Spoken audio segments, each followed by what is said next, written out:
All right, here with associate head coach Jeff Battle.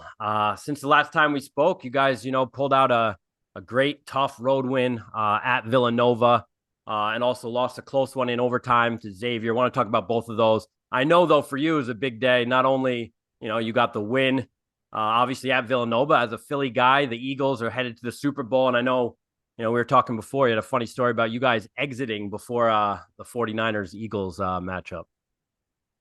Yeah. Funny though. We were on our way to the Wells Fargo, and obviously the Eagles fans, are diehard people out there tailgating and doing what they do, and we're a little bit under the intoxication phase maybe. Yeah. So our bus drives up, and they literally think we're the 49ers. And so it's crazy. So they started, just giving us all kinds of hectic, and they're throwing stuff at our bus. They're giving us the finger, they're mooning us, and just giving us Yeah. the typical, Philly fan treatment. So that was hilarious. Our guys got a kick out of it. They got up, started laughing. Yeah. But it was all in good fun. But it was hilarious that they thought we were the 49ers. So I love it. So they didn't stop the bus, and you're like the mayor of Philly. You go out and calm the fans. no, not at all. No, I wasn't gonna go there. Yeah. But I did let the bus know that, hey, look, man, it's all good. This Yeah. is this is how we do. We're a city of brotherly love, but when it comes to our Eagles and our Philly teams, it's a little different deal. Absolutely. Absolutely. Well, just kind of start with that Villanova game. I know it might seem like a long time ago, but just again, like I said, a great win, pulling that out on the road. Obviously, a healthy or healthier Jared Bynum. Just talk about kind of closing out that game, having Jared Bynum obviously back, what that means for your team. Well, it means a lot. He's a very, very good player, very important to what we do. But he's also a very good closer of games. And that little stretch that he had there, I think he went on like an 8-0 run by himself. Something like that to really put us in position to win the game was huge for us. But just the confidence that he gives the group when he's on the floor. He's steady, he knows our system, he knows what Coach Cooley wants in those situations, and he doesn't panic. And just his maturity and his presence, I thought was huge in that game. Absolutely. And obviously looking at that, you guys obviously had the weekend off, but had that obviously that huge matchup with Xavier, a great college basketball game. I know Coach Cooley said obviously no moral victories. But just kind of, first in terms of your fight back. Obviously, you guys didn't start the game, as well as you would have liked, but on the road to be able to fight back. And really, I mean, you guys are there, obviously a shot in and out at the end, and you guys could go home as winners, but just kind of the fight back. And what did you see in the tape, and what do you guys need to improve kind of in those last couple minutes? Well, you're right. We didn't start the game particularly well. We were a little disappointed the way we started the game, especially a game of that magnitude. It was a huge game. But the way that we fought back, we stuck together. One of the things we talked about before the game was fighting together, sticking together. There's going to be runs. There's going to be good. There's going to be bad.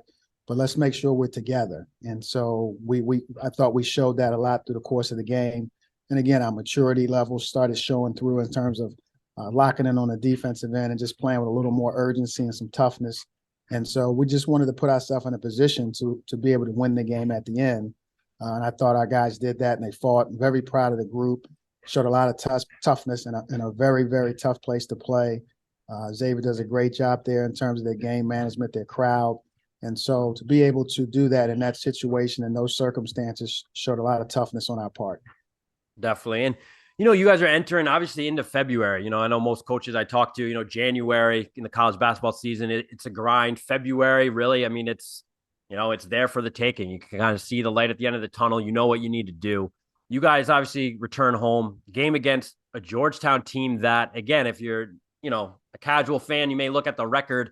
If you really look at that team, though, they've been playing great as of late. They've been in almost every game, the last, couple of Big East games. What do you guys need to do? Make sure you guys, remain kind of have that clear path. No easy victories, obviously, in the Big East, but a big game on Wednesday and returning home.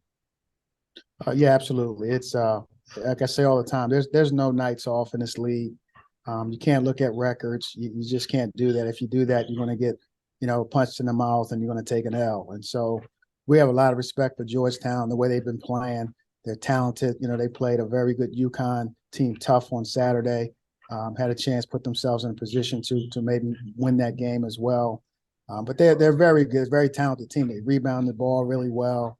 Their guard play is very good with Primo Spears and Murray and getting Heath back. And so they're a dangerous team. They're physical.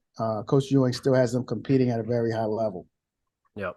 And, I know we've talked about this previously, and you said obviously no days off in the Big East, but also, I feel like every game you across this league, I mean, games are won in that final, 2-3 minutes, almost Exactly. every game. How do you feel like the focus, has been, or how the focus has been for you guys? Like I said, you're entering February, you're here in kind of that final stretch. What have you liked in terms of your focus at practice as a team? And what are you guys continuing to kind of push as a coaching staff as you guys, enter this month?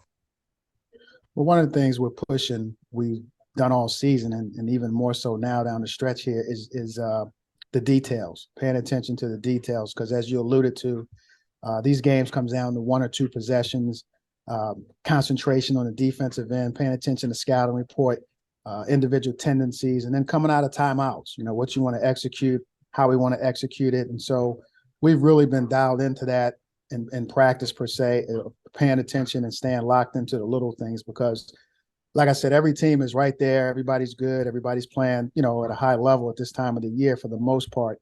So what's going to separate you are the little things, paying attention to the detail, knowing what a player likes to do, taking away his strengths. And we're very scout oriented. And so that's really important to us, especially down the stretch. Absolutely. Well, listen, thank you so much again for the time. Good luck this Wednesday, and we'll be in touch soon. Thanks again. Appreciate you having me again.